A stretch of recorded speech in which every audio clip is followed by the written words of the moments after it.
en Arcano, que es una firma que da servicios de banca de inversión, y tenemos una gestora de inversiones alternativas.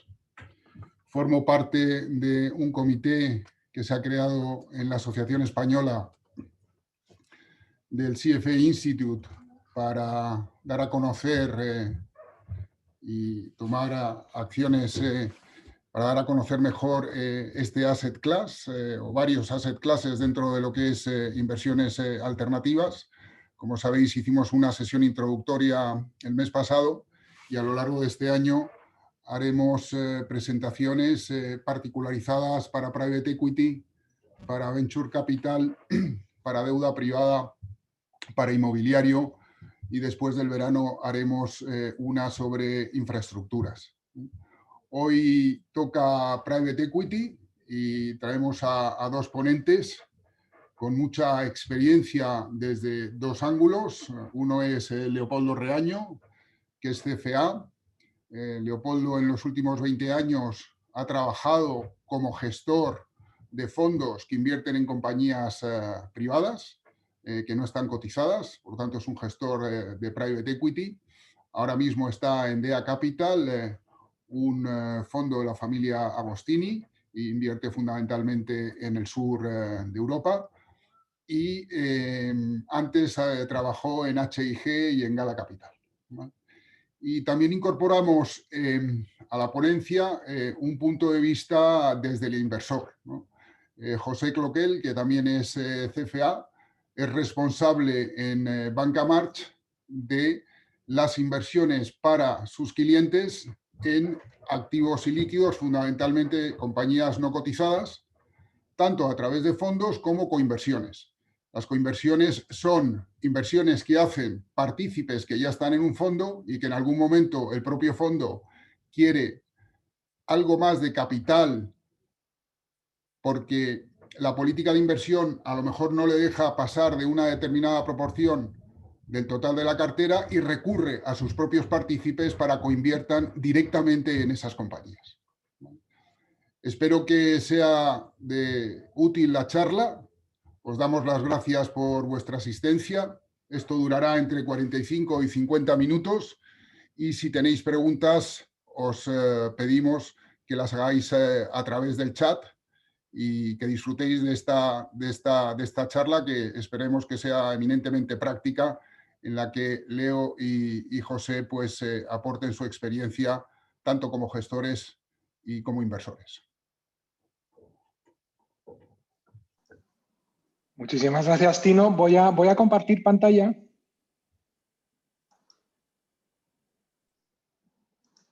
Si os parece bien, muchísimas gracias a todos por escuchar esta ponencia. Como decía Tino, vamos a dar una visión muy práctica en un primer momento de lo que hacemos los inversores en compañías, es decir, los gestores de fondos de private equity, cómo es nuestro modelo de negocio, cómo generamos los retornos. Intentaremos daros alguna pincelada de temas críticos que tenemos que abordar en esta época, y para dejar a José que nos dé un poco la visión desde el inversor en fondos de private equity. Cuando hablamos de private equity, sin entrar en mucho detalle, ya lo veremos más adelante durante la ponencia de José, aquí hablamos de inversiones directas y de indirectas. Mi enfoque, mi área de expertise es en el área de inversiones directas. Lo que nos dedicamos es a invertir en compañías no cotizadas o cotizadas con el objeto de excluirlas de bolsa. Tenemos un objetivo de rentabilidad que es variable en función del estado de desarrollo de la compañía, por ejemplo, o de la condición financiera de la compañía objetivo, es decir, en función del riesgo percibido de la inversión. Luego tenemos la parte de inversiones indirectas, de la que hablaremos un poquito más adelante. ¿Quién invierte en private equity? Pues inversores institucionales, fondos de pensiones, bancos aseguradores, inversores privados. Y esto se hace pues, a través de varios tipos de vehículos, desde fondos de fondos, en fondos, y a veces invierten esos inversores institucionales directamente en compañías no cotizadas, junto con los fondos en los que invierten, como ha explicado Tino hace un momento. En general, es digamos, el lingo de nuestro sector. Los Limited Partners o LPs son los inversores en fondos y los General Partners o GPs somos los gestores. Pero a efectos de esta presentación intentaré decir el menor número de anglicismos posible, cosa que es una tarea ardua, dado la deformación profesional que tenemos en el sector de utilizar todos los acrónimos ingleses. ¿Cómo es el ciclo de vida de un fondo? Las gestoras nos dedicamos a invertir fondos de forma sucesiva. Tenemos que dedicar los primeros 6 a 18 meses pues, a levantar el fondo, es decir, a obtener los compromisos de capital, a desembolsar por los inversores, a negociar con aquellos inversores ancla los términos del fondo. Es importante que es un mercado en el que el equilibrio de poder entre los gestores y los inversores en fondos varía a lo largo de los ciclos y que la documentación conteniendo algunos elementos muy estándar se negocia. Y puede ser que empieces tu periodo de levantamiento de fondos con una idea de documentación y el día que llegas al final, al primer cierre o al segundo cierre del fondo, pues el inversor ancla te ha dado la vuelta completa al prospecto y tengas que volver a pasar por el ente regulatorio correspondiente para notificar los cambios. Una vez que tenemos el fondo levantado y en paralelo empezamos a buscar oportunidades de inversión. Las inversiones tenemos que primero originarlas, es decir, no hay un mercado organizado en el que encontremos las inversiones, tenemos que hablar con una serie de intermediarios en el sector, ir a ferias, patearnos polígonos para poder identificar y analizar esas compañías.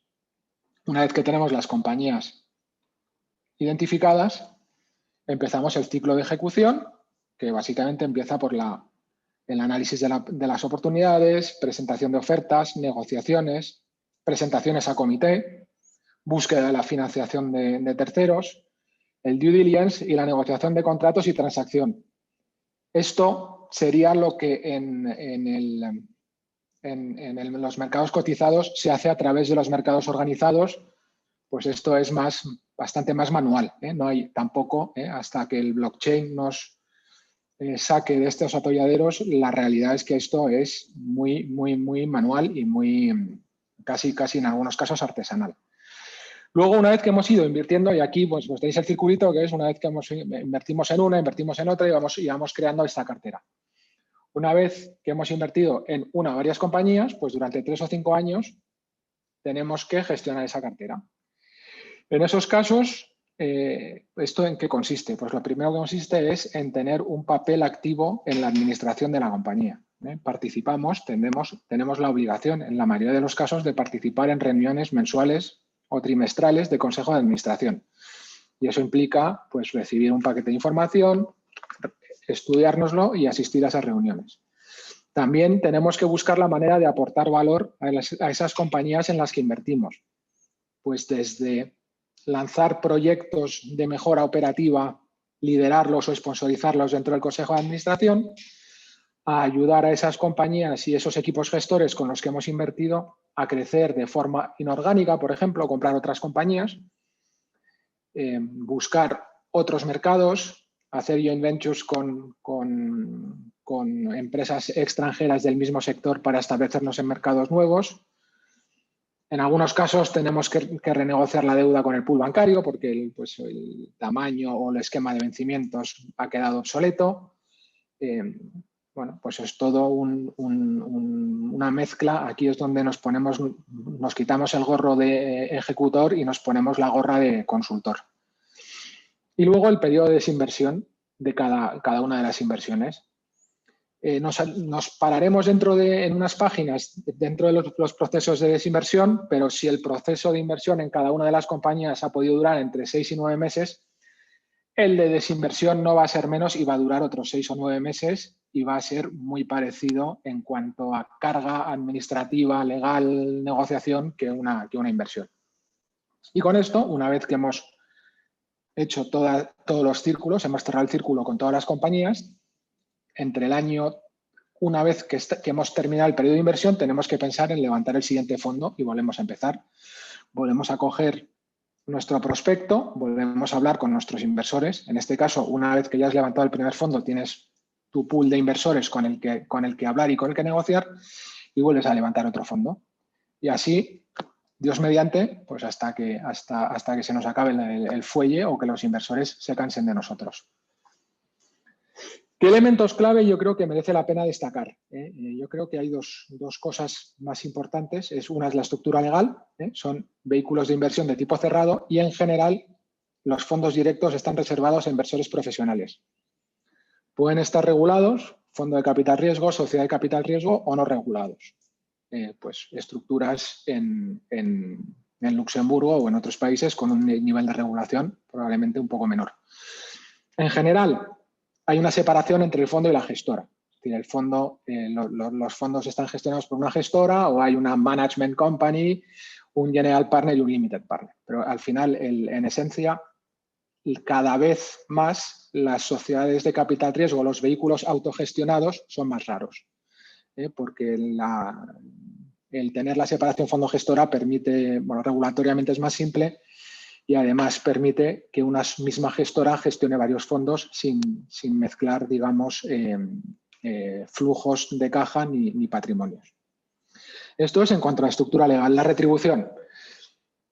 Quizás esto sea lo más típico. Hay unos honorarios de gestión, un management fee que oscila generalmente entre 1 y 2,5%. Y un carried interest, es decir, una participación en la plusvalía entre un 10 y un 20%, que se activa una vez que los inversores, que los LPs han recibido una rentabilidad mínima entre el 6 y el 8% sobre el total de su inversión. Elementos diferenciales, os diría. El management fee se calcula sobre el capital comprometido, no sobre el capital invertido durante el periodo de inversión, que son los primeros 5 a 6 años de vida del fondo. Una vez que termina ese periodo de inversión, el management fee se computa sobre el capital comprometido neto de las desinversiones, es decir, si ha habido 5 inversiones de un compromiso total de 10 millones, de las 5 inversiones, 2 están desinvertidas, pues se calcularía el capital invertido en las 3 inversiones restantes y también se deducen los impairments o write-offs, o sea, las pérdidas de valor permanentes durante el periodo de desinversión. Esto hace que la curva de ingresos de una gestora pues, sea bastante estable durante el periodo de inversión y que una vez que empieza el periodo de desinversión baje. Esto es en relación a los honorarios de gestión. En cuanto al carry, hay 2 estándares. Es el tipo europeo, que es que se computa el carry sobre el total del fondo, fund as a whole, o americano, que es deal by deal. Sobre la vida total de un fondo, el importe deberían ser prácticamente equivalentes. La diferencia es que en un fondo que tiene un carried interest de tipo europeo, el carried se devenga una vez que los inversores han recibido el total de sus compromisos de inversión en el fondo. Es decir, si los compromisos de inversión de un fondo son 100 millones, hasta que los inversores no han recibido 100 millones más esa rentabilidad mínima comprometida de 6-8%, la gestora no recibiría ningún tipo de incentivo de carry. En un fondo de tipo americano, en cada inversión se calcula el carry. Y entonces hay inversiones en las que se genera carry, en otras, por ejemplo, en la que no se ha conseguido el hurdle o se ha perdido dinero, se va neteando. Esto lo que hace es que haya una parte de ese incentivo se vaya anticipando a la gestora. Y que también haya una necesidad de tener una serie de cuentas escrow para garantizar a los inversores que si hubiese al final, no se hubiese devengado la totalidad del carry, pues que lo recibirían de vuelta. Esto tiene efecto en la TIR y no en el múltiplo de dinero, que son otras 2 elementos, digamos, otras 2 palabras que utilizamos mucho en nuestra vida. Para ilustrar un poquito la liquidez y entender un poco cómo son los flujos. Aquí hemos querido ilustrar los flujos de inversión-desinversión. No hemos metido la entrada-salida de management fee ni de carry para simplificar, pero suponiendo que un LP nos haya comprometido 10 millones de euros, pues sus flujos brutos, digamos, en el primer año, suponiendo, pues digamos, este esquema de inversión, ¿no? Pues el primer año invertimos en una compañía, el siguiente año en otra, el tercer año en 2 compañías y el cuarto y quinto año empezamos a desinvertir y a invertir. Esto una de las cosas que salta de este calendario, de este esquema, es que es muy posible que sobre la vida de un fondo el inversor no llegue a desembolsar el 100% de su compromiso en ningún momento. No llegue a tener desembolsado el 100% del compromiso porque hay un momento en el que las desinversiones y las inversiones pueden coincidir en el tiempo, sea mediante desinversiones, pero también mediante el pago de dividendos.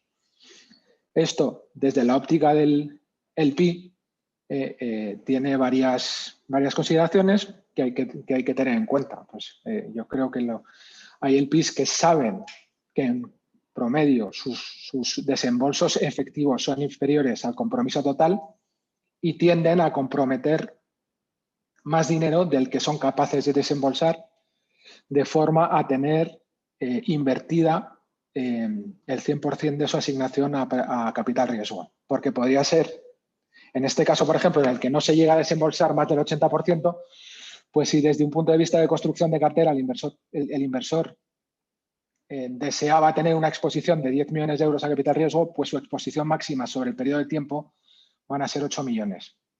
También, como podéis ver, entre la decisión de invertir 10 millones en capital privado y tenerlos efectivamente invertidos pasa tiempo. Y eso también, desde un punto de vista de asignación de activos, desde el punto de vista del inversor, pues tiene sus consecuencias. Y puede abrir la posibilidad de ciertos arbitrajes. Luego, comparando un poco mercados privados y mercados públicos, que esto también viene a explicar o es subyace en las diferencias probables de rentabilidad entre ambos mercados. En mercados privados, sobre todo cuando hablamos de vehículos regulados, en promedio los fondos tienen de 10 a 15 líneas, 10 a 15 posiciones. Y pueden llegar a invertir hasta un 30% en una sola inversión. Mientras que en mercados públicos, pues las carteras suelen ser muchísimo más diversificadas, hay límites de exposición máxima en el torno del 5% hasta el 10%, y eso hace que las carteras de private equity en general estén muchísimo más concentradas que las carteras de fondos que invierten en valores cotizados. De hecho, hay cierta tendencia en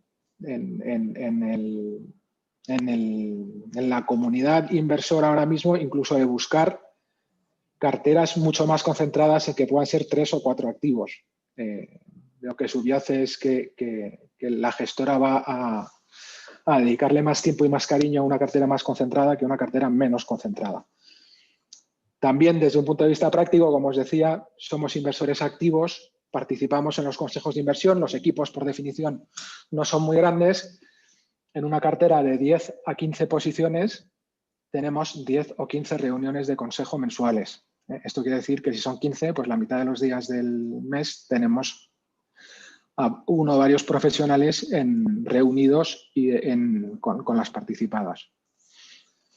En cuanto a apalancamiento, en general, el estándar en private equity en operaciones apalancadas, el apalancamiento resultante total de la inversión va entre 2,5 veces y 4, veces y media el EBITDA de la compañía objetivo. Estos son, digamos, referencias estándar, más o menos estándar, donde puede estar moviéndose el mercado, y puede llegar en algunos momentos a ser hasta 2/3 del enterprise value, del valor de compañía. Esto, si comparamos con niveles de apalancamiento de compañías cotizadas, pues en los últimos 10 años estamos hablando de la deuda representa un 30 o 40% de la capitalización. Esto la consecuencia es que son carteras mucho más concentradas y con niveles de apalancamiento de los activos subyacentes más altos. Esto tiene impacto en riesgo-retorno, por definición. Luego ya tenemos, os diría, casos incluso extremos como los SPACs, en los que el efecto multiplicador del capital levantado en los SPACs a lo que podría ser la estructura final, pues es muchísimo mayor, ya que al final el SPAC lo que busca es fusionarse con una compañía no cotizada y hacer una especie de salida de bolsa indirecta. Pero vamos, aquí el mensaje clave es: estamos más apalancados y estamos mucho más concentrados. Luego, otro elemento clave y también muy presente en nuestra vida es la valoración de la cartera de participadas. Las valoraciones, según estándares del International Private Equity and Venture Capital Valuation Guidelines, es valoraciones como mínimo trimestrales de la cartera, y esas valoraciones se hacen a fair market value, a valor de mercado. Esto es un proceso, os diría, que el que básicamente nos exigen prácticamente todos los inversores institucionales, es un estándar. Y aquí, bueno, os resumo en 5 pasos el proceso. Es decir, lo primero, hay que definir el perímetro, definir qué hay que valorar. Podemos haber invertido en capital, podemos haber invertido en préstamos convertibles, podemos haber invertido en un préstamo convertible y capital. Y lo primero que tenemos que tener muy claro es qué parte de la estructura de capital vamos a valorar. En general, nuestra referencia es el Enterprise Value. Nosotros lo que buscamos es valorar el Enterprise Value, que es el valor de todos los instrumentos de capital que hay en la compañía y asignar ese Enterprise Value a cada uno de los instrumentos, de forma que veamos el valor final de nuestra inversión. Hay que decidir la fecha de medición. Aquí, como os decía, es trimestral. Y entonces, pues al final de cada trimestre tenemos la fecha en la que reportamos la información. Tenemos que suponer que en esa fecha pudiésemos llevar a cabo una transacción ordenada bajo las condiciones de mercado presentes en esa fecha. Es decir, valoramos compañía 3, la compañía 3, pues suponemos que la ponemos en mercado el 31 de marzo del 2021. ¿Y cuánto valdría bajo las condiciones de mercado de ese momento? También tomamos como medida lo que hemos hecho en los trimestres anteriores y intentamos mantener, salvo excepciones y motivos muy tasados, métodos de valoración coherentes. Luego tenemos que elegir el método de valoración, son 3. El principal es el múltiplo es el método de múltiplos, en el que comparamos ratios de precio en empresas comparables o en transacciones previas.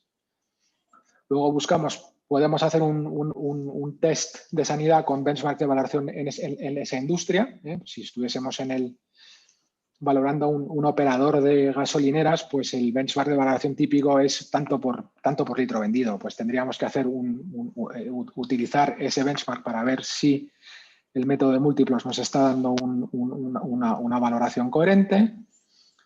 Si la compañía estuviese cotizada o tuviese algún valor cotizado, pues también miraríamos esos precios de mercado. El descuento de flujo de caja, en general, es un método que nos sirve para chequear y para hacer test de sanidad, tanto en cuanto la compañía opera y tiene un histórico y tiene beneficios, el descuento de flujos de caja es menos relevante. Y luego el método de activos netos, que es básicamente el valor liquidativo, que se utiliza en ciertos casos, sobre todo en compañías muy ricas en activos y que no necesariamente vayan a continuar en actividad.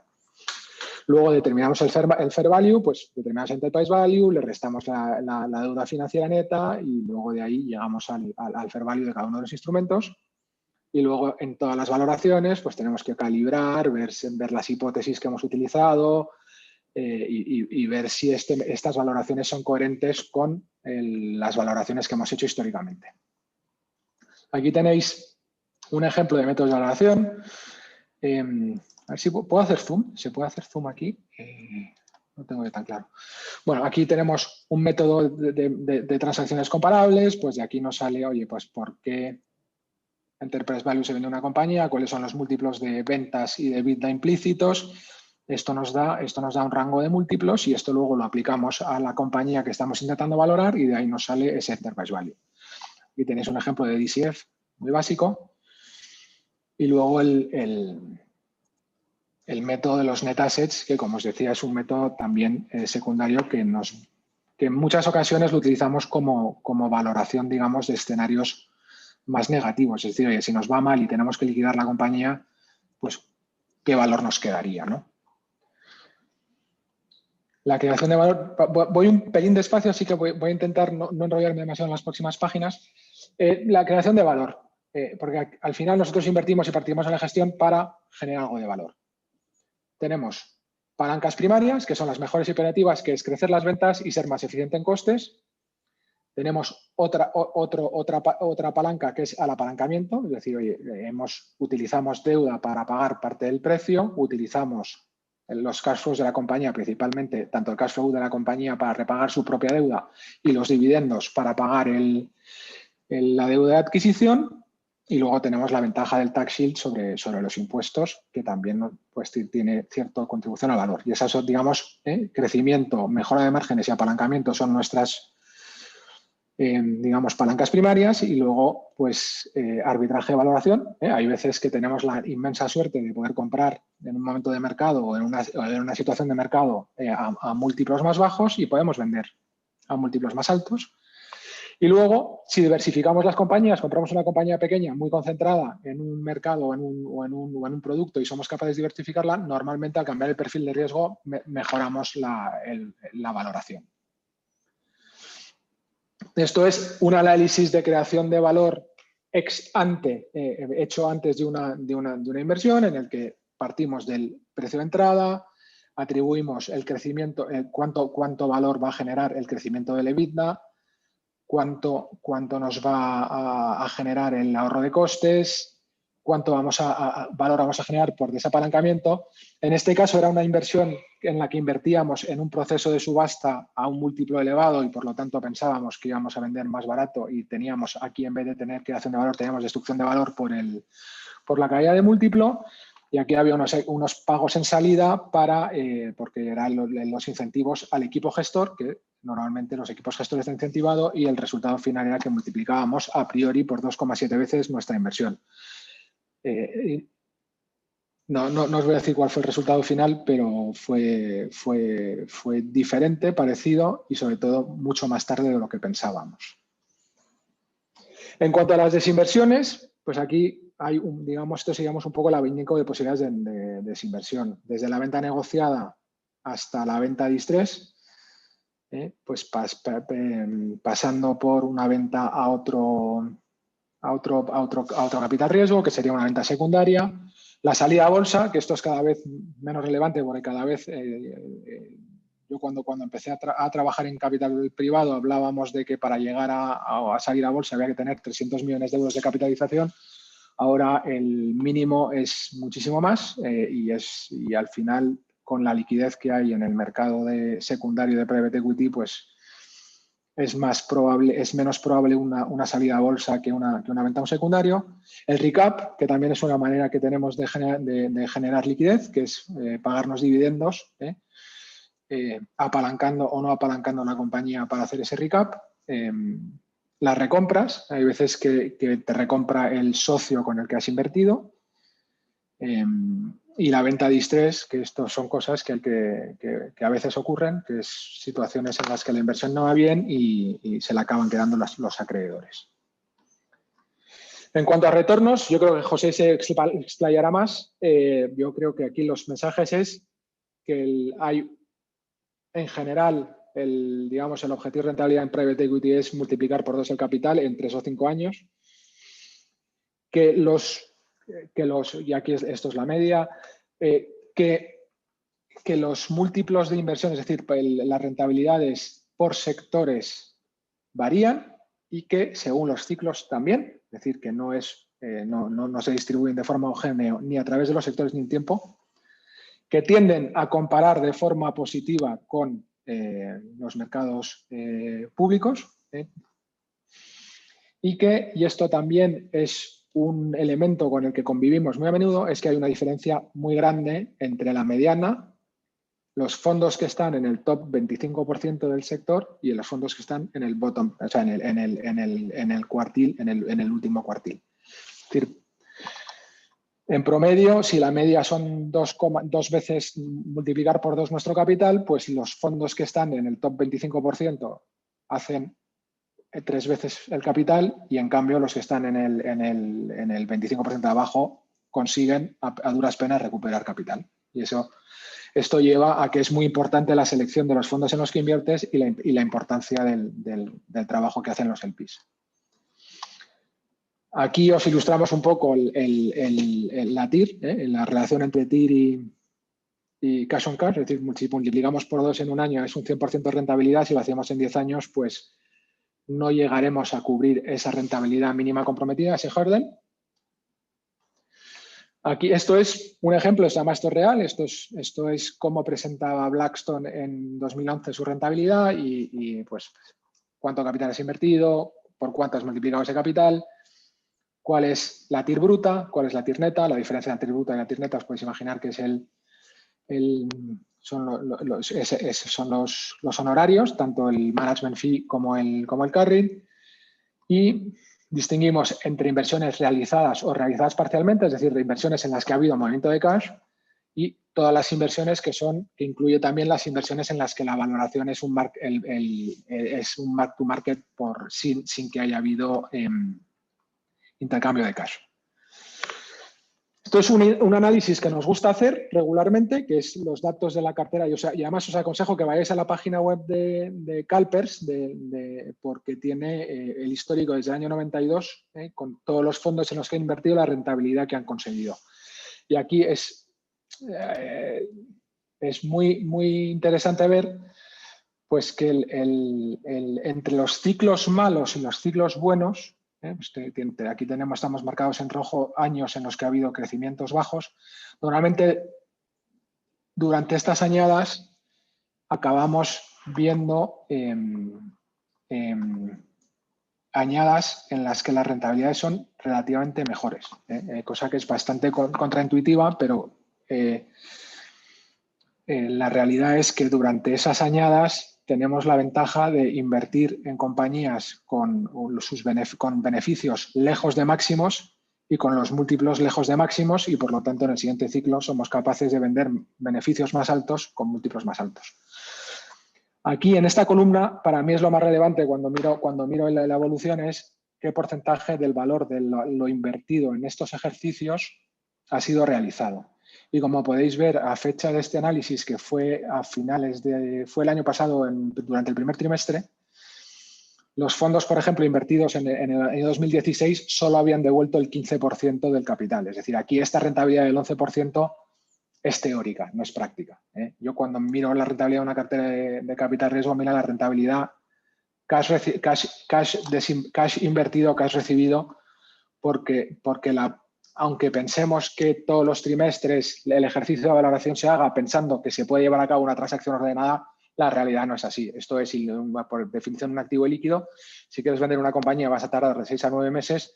Las valoraciones intermedias son útiles para tener una idea de hacia dónde está yendo el valor del portfolio, pero la rentabilidad real es la que te llega al bolsillo, a mi juicio. Ya, la última es la píldora, digamos, de impacto social. La Asociación Española de Capital Riesgo e Inversión hace regularmente un análisis de cómo se comportan las compañías en las que invierten sus asociados y las compara con un grupo de control. De forma consistente, el crecimiento de empleo de las compañías en las que invierten fondos de capital privado, el empleo crece más rápido. Las ventas crecen mejor en periodos de crisis comparado con un grupo de control, es decir, estos son datos. En general suelen tener un comportamiento mejor. Puede haber varias razones detrás. Yo tiendo a pensar que suelen ser empresas un poquito mejor capitalizadas y en las que, digamos, hay una serie de mecanismos de control y de gestión y de reacción a las crisis a través de los consejos de administración un poquito más sofisticados probablemente que en el grupo de control. Y luego aquí no quería dejar pasar la oportunidad de daros tres temas de actualidad. Bueno, el COVID, yo creo que no hace falta que lo expliquemos. Ha tenido como efecto ralentizar el ritmo de inversión y sobre todo ralentizar el ritmo de salidas, lo cual a la hora de generar caja para nuestros LPs, que luego pueda ser reciclada en otros vehículos, puede tener un impacto. Luego, como en todos los mercados, yo creo que en todos los mercados financieros, el ESG, la gestión socialmente responsable, pues cada vez los inversores institucionales y también retail nos exigen que incorporemos los principios PRI a nuestra toma de decisiones y que todas y cada una de nuestras inversiones tengan un plan de ESG. Y luego, finalmente, la especialización. Es un mercado, como ahora nos explicará José, si le dejo y paro ya de hablar, en el que ha entrado, hay un flujo de capital muy importante en los últimos años. Eso hace que haya mucha competencia entre gestoras y que los inversores estén buscando cada vez inversores más especializados, sea en sectores, es decir, fondos que inviertan solo en tecnología, fondos que inviertan solo en compañías en alimentación y bebidas, en tipo de inversión, es decir, fondos que inviertan solo en crecimiento, en internacionalización, en situaciones especiales, y eso es muy importante y es digamos, una tendencia tal como la del ESG que es ahora mismo imparable. Y hasta aquí mi intervención. Y Leopoldo, yo por mi parte, perdona, Leopoldo, a lo mejor una cuarta de actualidad es digitalización, ¿no? En todos los niveles, ¿no? Tanto a la hora de, o sea, obviamente, en los negocios de las compañías, pues en vuestro negocio también, a la hora de hacer seguimiento de pipeline, de due diligence y demás, ¿no? Eso también es algo que cada vez se ve más, ¿no?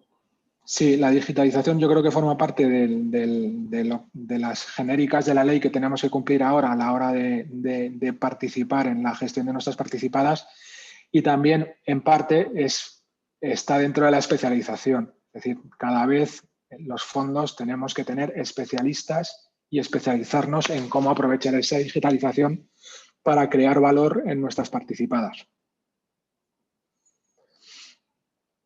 Y de esta forma hemos conseguido una maravillosa transición, José, y te cedo los trastos. Pues muchas gracias. Pues voy a intentar ir todo lo rápido posible. Gracias a todos, gracias a Leopoldo, a Tino y a CFE España. Voy a intentar resumir lo que teníamos previsto hablar, que es pues, lo que ha hablado Leopoldo, pero visto desde el punto del inversor en sus fondos, ¿no? o coinversor en algunos casos.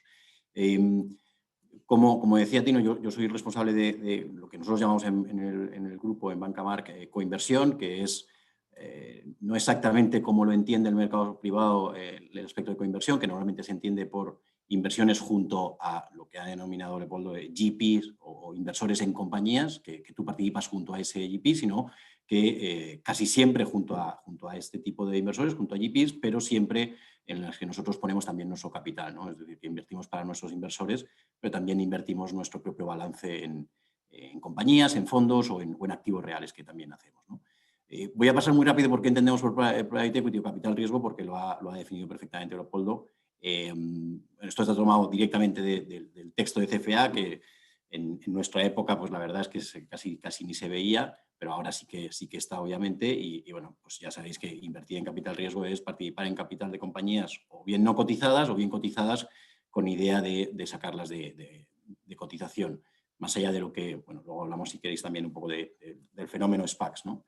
Dentro de Private Equity, la verdad es que hay múltiples clasificaciones, hay unas más amplias que otras, pero por tomar una que también es la que contempla CFA y algunos otros, el Private Equity en términos globales pues, puede contemplar las compras apalancadas, leverage buyouts, el Venture Capital, la inversión en compañías pues, más incipientes en su vida, el Growth o Development Capital en compañías en las que son más maduras que el Venture Capital, pero todavía no tienen el tamaño o la madurez de de una compañía susceptible de hacer un LBO. Y por último, pues situaciones, lo denominado comúnmente como inversión en distress o situaciones especiales, compañías en las que o bien hay que meter capital para reestructurar financieramente el balance o hay que sacar a una financiación que está estrangulando a la compañía y tienes que darle la vuelta a ese balance. En Europa, por hablar de lo más cercano a nosotros, en cuanto a lo que supone el private equity en general, en Europa, bueno, pues a día de hoy lo que más existe en Europa en cuanto a cantidad invertida es las compras apalancadas, que supone a día de hoy pues alrededor del 70-75% en euros de toda la inversión del private equity aproximadamente. El growth que hablábamos, pues alrededor de un 15% y venture capital alrededor de un 10%. Esto, si lo llevamos a nivel de número de compañías, pues cambia completamente las tornas. Las compañías, en número de compañías, por una cuestión obvia y lógica de tamaños y de vida en la compañía, pues el mayor número de compañías invertidas por este tipo de capital es el venture capital, más de 4.000 inversiones en más de 4.000 compañías en Europa, frente, por ejemplo, a compras apalancadas o LBOs que están por debajo de 1.300, ¿no? En cuanto a crecimientos en los últimos años, pues el capital riesgo en general pues ha tenido un gran crecimiento, tanto desde el punto de vista de inversores como nosotros que participamos en este tipo de compañías, como los fondos o los volúmenes levantados por General Partners como puede ser DEA, ¿no? La verdad es que en los últimos 4 o 5 años en Europa pues las tasas de crecimiento anual en cuanto a euros invertidos en este tipo de activos pues superan el 13% y en número de compañías pues se queda algo por debajo, alrededor del 2%. Para tratar de dar una visión un poco lo más global posible de dónde estamos los inversores, como llamaba Leopoldo, los LPs, los LPs, hemos puesto en el centro, esto no es una slide nuestra, pero creemos una buena ilustración, hemos puesto en el centro precisamente a un inversor de compañías, ¿no? a un GP, a un DEA, por ejemplo, ¿no? lo que describía Leopoldo, que es el círculo del centro. Y en la parte de la izquierda somos pues, los inversores que aportamos capital a esos GPs, ¿no? Que este recuadro, que es donde nos hemos situado nosotros, los limited partners, que pues, es una amalgama muy variada de tipo de inversor, pues desde fondos de pensiones hasta inversores con gran capital, pero de título privado, o family office, algo más sofisticados, pero también ese cuadrante lo podríamos extender a los fondos de fondos, ¿no? Porque al fin y al cabo, como también decía Leopoldo antes, no dejan de ser los fondos de fondos proveedores de capital para esos GPs, ¿no? Para esos gestores de compañías, al fin y al cabo. Alrededor de los LPs, de los inversores, de los limited partners, pues hay una serie de proveedores de servicios, pueden ser asesores que pueden ser o bien asesores en cuanto a que te presentan fondos, te presentan fondos que a lo mejor tú de manera directa lo tienes más difícil acceder, fondos pues, que pueden estar en otras geografías o fondos que pueden ser muy concretos de un determinado sector, y es lo que se denomina comúnmente como placement agent, y perdonad también los anglicismos. Y otra figura que es una figura un poco más de un asesor mucho más profundo, mucho más dedicado a asesorar al inversor en qué cantidad tiene que invertir en un determinado momento en un determinado fondo, de respecto a la allocation que quiere tener en capital privado y en capital riesgo en concreto, y es lo que se llama, pues aquí lo han puesto como gatekeepers, pero al fin y al cabo no dejan de ser una especie de asesoramiento en la inversión en capital privado, ¿no?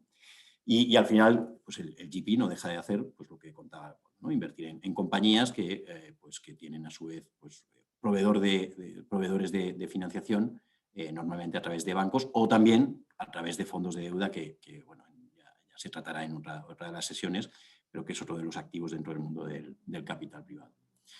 En cuanto a cómo se puede invertir en capital riesgo o en capital en private equity, hay diversas maneras, pero las tres principales son o bien fondos directos, o coinversiones o fondos de fondos, que son las tres que tenéis aquí a la izquierda.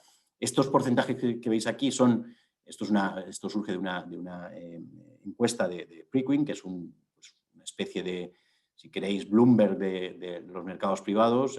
Hay varios, pero Preqin es uno de ellos, sin hacer ningún tipo de publicidad, pero es uno de ellos, como hay PitchBook o hay otros.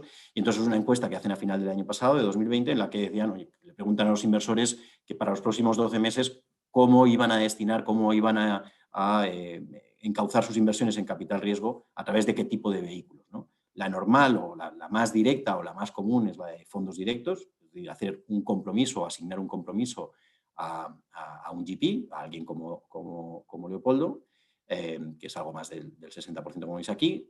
La siguiente en frecuencia de respuesta son las coinversiones, que, como decía también Tino al principio, las coinversiones no dejan de ser oportunidades que un general partner, un gestor de compañías, ofrece normalmente a sus inversores, a sus limited partners. No siempre, hay veces que se llega a ofrecer a gente que no es compromisario o limited partner de ese fondo. A nosotros, de hecho, en alguna ocasión nos ha ocurrido y hemos hecho alguna. Y pues fundamentalmente porque por tamaño se le queda grande por asignación de riesgo al fondo en cuestión, pues se permite participar más allá de su compromiso en el vehículo, en el fondo en cuestión, pues participar directamente en la compañía. Y por un lado, pues para el inversor tiene la ventaja de que, oye, si es una compañía que el modelo de negocio, el caso base de inversión, pues te lo crees y crees que tiene sentido, pues puedes tener un retorno adicional. Normalmente son coinversiones, estas coinversiones normalmente tienen en comisiones, en términos de fees, son algo diferentes. Normalmente no suelen tener comisión de gestión y normalmente tampoco suelen tener comisión de éxito, normalmente para los LPs de un fondo. A veces sí que tiene una comisión, si queréis, de entrada, ¿no? o de suscripción o de haber encontrado esa inversión y que te la están ofreciendo. Y otra forma bastante habitual, sobre todo cuando si queréis, descendemos en la sofisticación del inversor, sobre todo por una cuestión de diversificación, aunque no siempre es así, es los fondos de fondos, que no dejan de ser un vehículo que a su vez invierten o comprometen en otros vehículos que comprometen ya, que eso sí, invierten directamente en compañías, ¿no? Algunas formas adicionales, pero menos comunes, las inversiones directas, es decir, aquellas en las que no hay un GP, no hay un gestor de compañías directamente involucrado en la operación, sino que es un inversor. Normalmente son los grandes fondos de pensiones internacionales, canadienses en muchos casos, mucho más sofisticados y que tienen departamentos directamente capacitados para hacer una inversión directa en una compañía, y algún ejemplo ha habido recientemente, ¿no? Las cuentas separadas no dejan de ser como un fondo directo. Lo que pasa es que es un tipo de inversor normalmente con una gran capacidad inversora y que tiene capacidad de hacerse un traje a medida, que hay un GP que le dice, oye, yo te doy X decenas o cientos incluso millones de euros y quiero que me inviertas exclusivamente de todo lo que has hecho en tu historia, quiero que me inviertas exclusivamente en este tipo de compañías, en este tipo de geografía, con este tipo de estrategia y no en tu fondo directamente.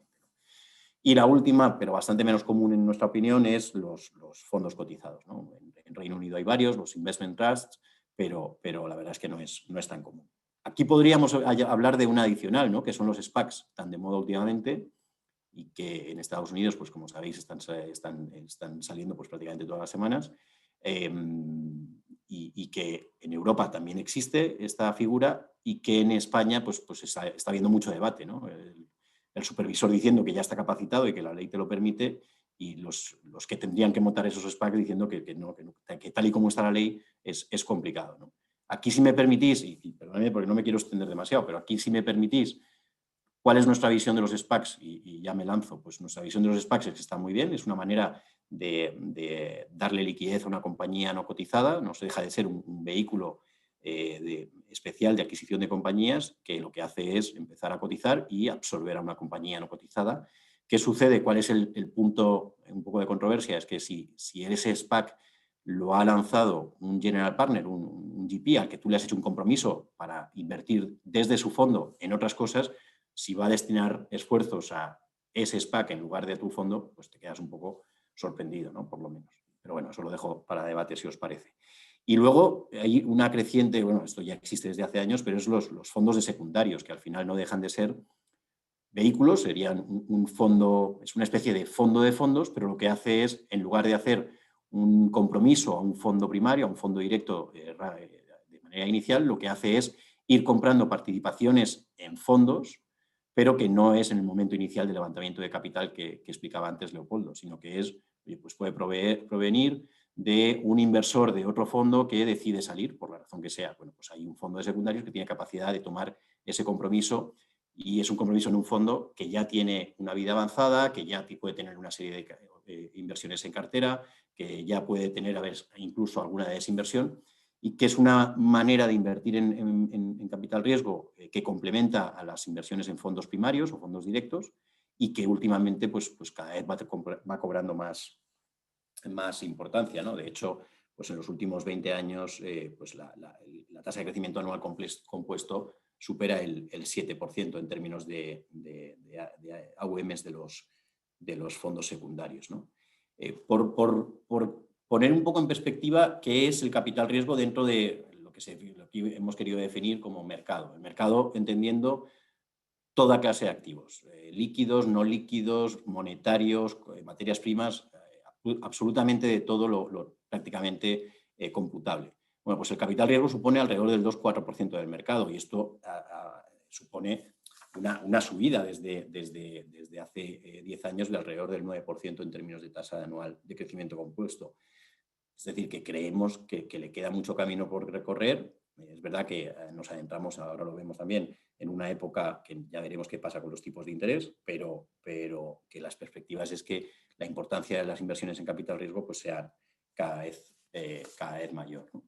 ¿Tipos de inversores que incluyen capital riesgo y qué tipo de asignaciones hacen? Pues aquí veis desde los más sofisticados y más grandes hasta algo menos sofisticados, pero andaría la asignación a capital riesgo, como lo hemos definido, pues entre el 8% de los fondos de pensiones públicos internacionales hasta el 38% de las fundaciones, los endowments de las universidades americanas, que son los que más activamente destinan en términos generales, al mundo del capital riesgo.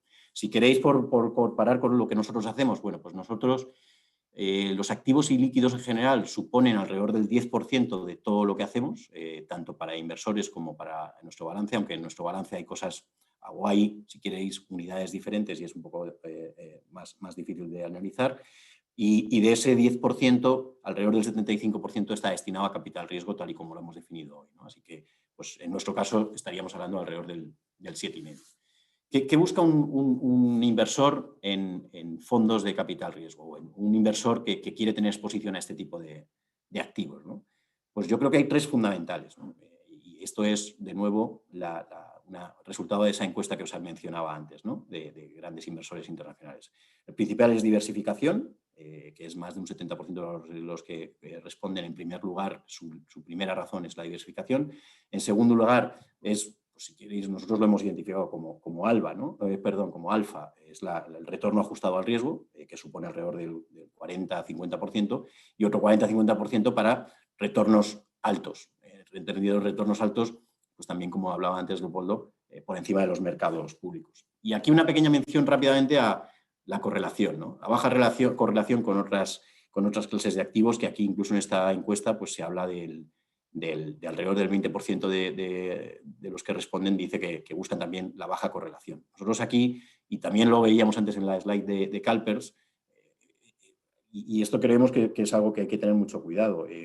Sobre todo cuando te enfrentas a inversores que puede que no tengan esa sofisticación o que no conozcan tanto esta clase de activos, pueden entender que como no cotizan, pues no tienes ese riesgo, ¿no? De que las cosas vayan bajando, vayan subiendo, que tengas esas variabilidades. Por supuesto que existe y por supuesto que hay correlación ya no con otras clases de activos, que también, sino con la economía. Es decir, al fin y al cabo, no dejas de invertir en economía y, de hecho, pues lo que suele suceder es que en épocas posteriores a crisis tienes normalmente las mejores añadas de capital riesgo por la recuperación, y en las épocas precrisis pues normalmente tienes las peores, ¿no? Entonces la correlación es clara.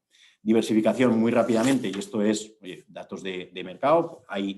Puede haber debate de cómo se mide el retorno y cómo se mide el riesgo, por eso hemos puesto aquí ese riesgo entre comillas, porque aquí se ha medido directamente como desviación estándar, entendiéndolo así, el retorno en términos anuales y de desviación estándar también en términos anuales. Pues aquí vemos el capital riesgo que podríamos decir que parece eficiente o que podría poder hacer que las carteras fueran eficientes, como vemos ahora mismo en otra slide. ¿Cuál es el punto negativo que se le asigna a esa medición de riesgo? Bueno, pues que normalmente el private equity se mide mejor por la desviación estándar downside, ¿no? De los retornos por debajo de un determinado nivel, ¿no? Pero bueno, es una manera de ver hasta qué punto es o no es eficiente. Hablábamos de que buscan los inversores en capital riesgo un mayor retorno ajustado por riesgo, lo que nosotros decimos alfa, ¿no? Al fin y al cabo. Bueno, aquí veis logos de compañías, podríamos haber puesto cualquier otra, no penséis que tenemos ningún interés en estas. Todas estas son compañías participadas por fondos de capital riesgo, pues desde el Inter de Milán que tenéis aquí en la derecha hasta la marca de relojes Breitling, pasando por Golden Goose, que es estas zapatillas que vemos todos los días por la calle con la estrella que lo llevan, que están muy de moda últimamente. Pues todas estas compañías están en manos de fondos de capital riesgo, que muchas veces nos puede llegar a sorprender, ¿no? Y esa búsqueda de alfa en un mercado, en un entorno, en un mundo en el que, como decía también Leopoldo, cada vez es más difícil o menos común ver salidas a bolsa, quitado el fenómeno de los SPACs. Aquí hemos querido poner dos gráficos que tratan de justificar esa menor salida a bolsa. En el gráfico de la izquierda lo que vemos es los años medios que tienen las compañías que salen a bolsa, pues desde los años 70, que estaban pues alrededor de los 11 años desde la creación de la compañía, hasta en el año 19, que estamos casi en los 20 años desde la creación, ¿no? Y es un mercado como el americano. Y en el gráfico de la derecha ahí vemos, aquí dice propensión de las compañías de mid-cap a estar cotizando, ¿no? Al final, ¿qué porcentaje de las compañías, de totalidad de las compañías de tipo mid-cap empiezan a cotizar, ¿no? Y cada vez, pues desde los años 70, esa propensión, la cantidad de compañías que empiezan a cotizar respecto al total, pues cada vez es menor, ¿no? Y esto pues probablemente sea una fuente de oportunidades, ¿no? De oportunidades de encontrar ineficiencias. Normalmente los mercados no líquidos son fuente de ineficiencias por una cuestión de transmisión de información y muchas veces de transparencia y bueno, es una fuente también de oportunidades para el GP y por tanto para el LP para tratar de aprovecharse.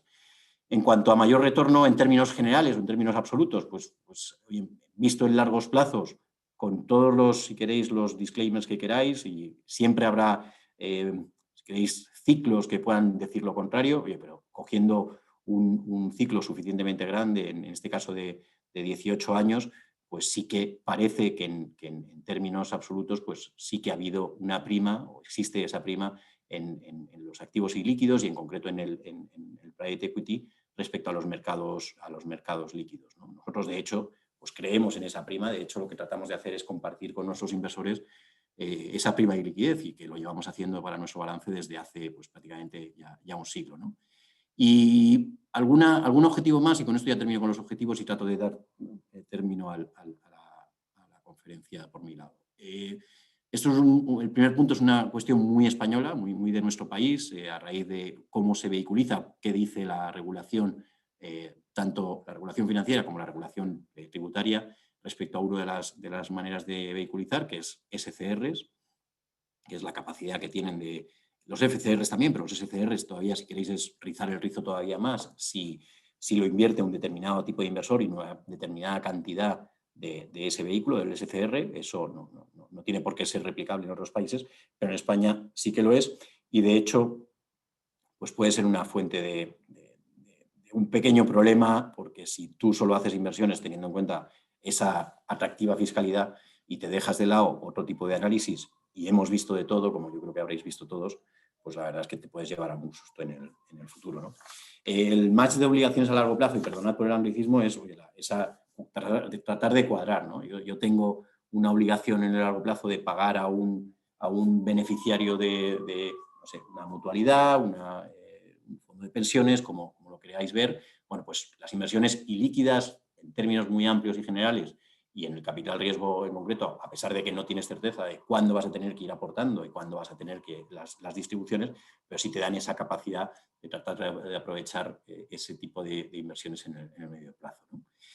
Y el último, y es el más peligroso porque lo hemos oído muchísimo, nosotros la verdad es que llevamos pues más de una década haciendo inversiones en el mundo ilíquido con clientes y sin clientes, pues prácticamente un siglo, como os decía, es la falta de alternativas.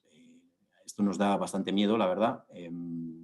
Esto lo podemos oír constantemente. Oye, como no tengo tipos de interés, como los mercados públicos están como están, pues invierto en capital riesgo o en lo que fuera dentro del mundo ilíquido, que va a estar de nuevo descorrelacionado del mundo, con lo que eso implica de afirmación, y que va a ser siempre alcista, ¿no? Pues mucho cuidado con esto y a nosotros nos da mucho miedo, ¿no? Y voy a tratar de terminar como decía.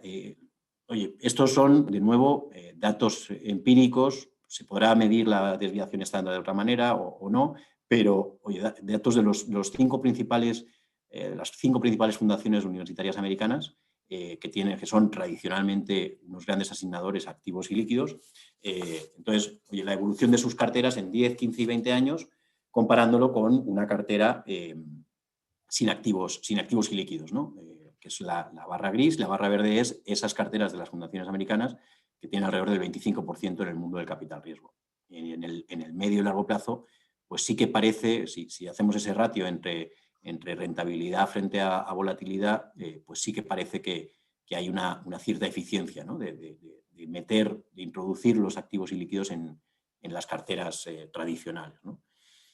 Pero esa mayor eficiencia, y como también hablaba antes Leopoldo, pues tiene varias contrapartidas, ¿no? Y en concreto una de ellas, y muy significativa, es la iliquidez.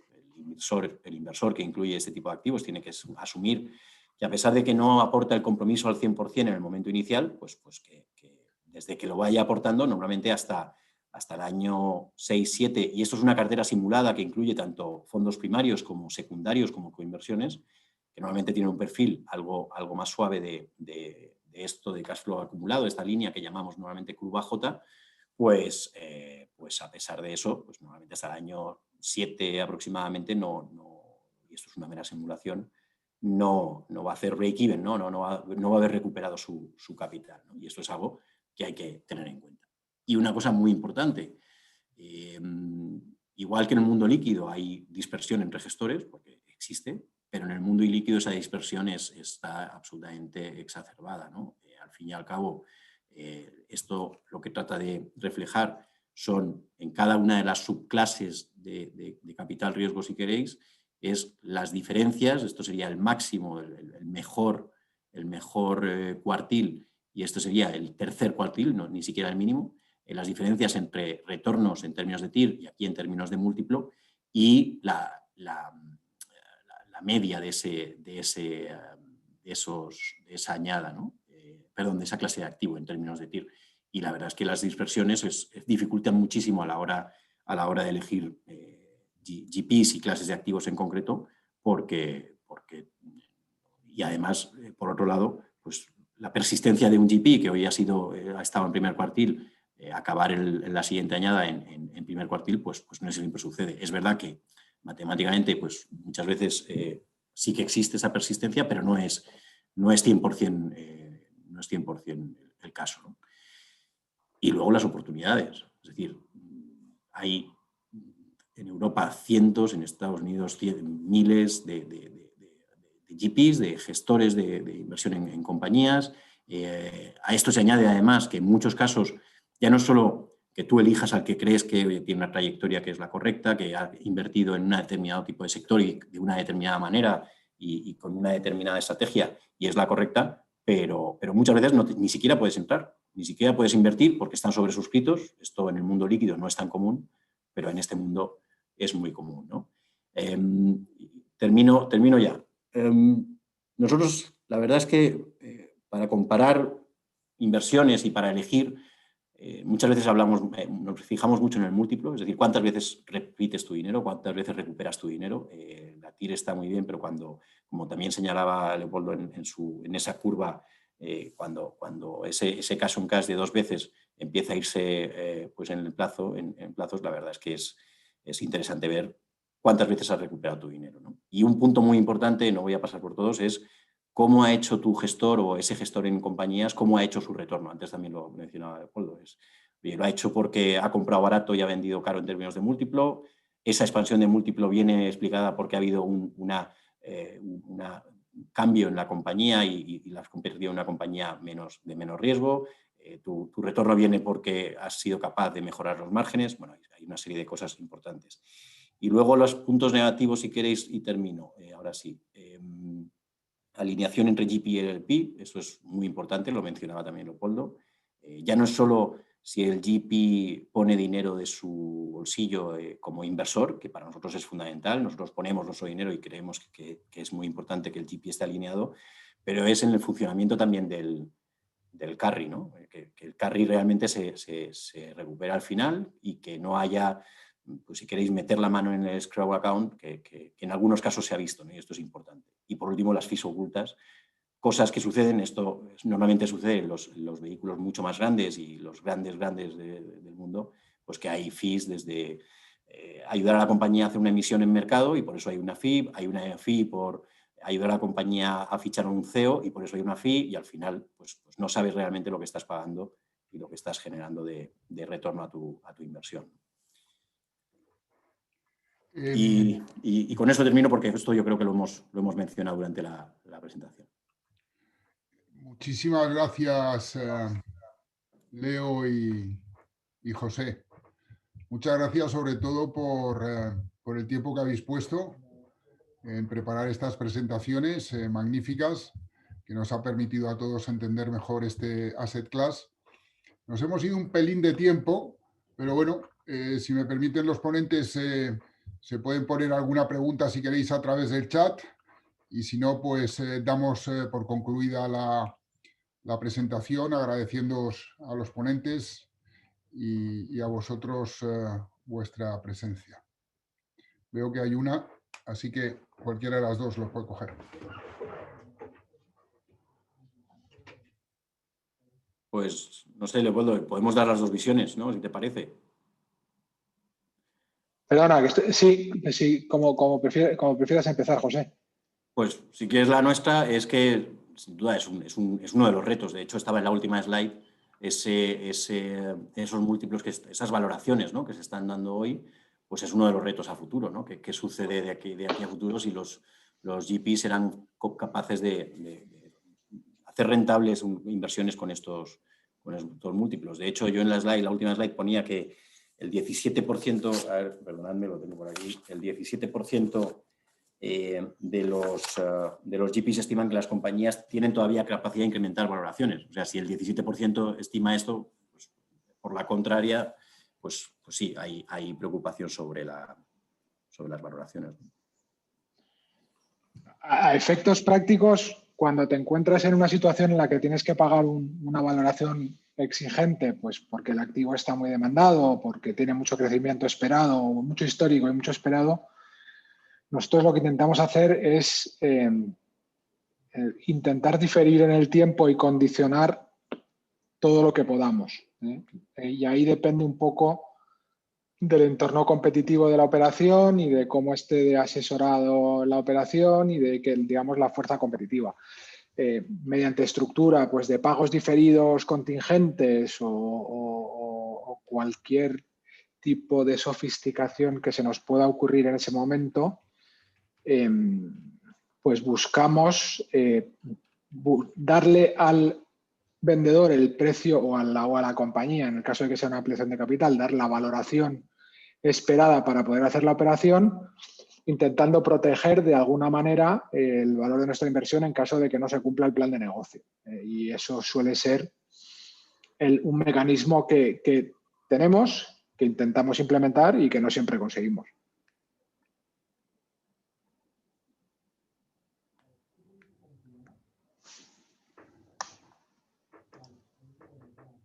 Muy bien, pues si no hay más preguntas, lo dicho, gracias Leo, gracias José por el trabajo que habéis hecho, por las presentaciones, gracias a los demás por vuestra asistencia. Dentro de un mes habrá otra presentación, la próxima será sobre deuda privada y esperemos que os interese y que os apuntéis todos y más gente. Un abrazo. Muchas gracias. Un abrazo.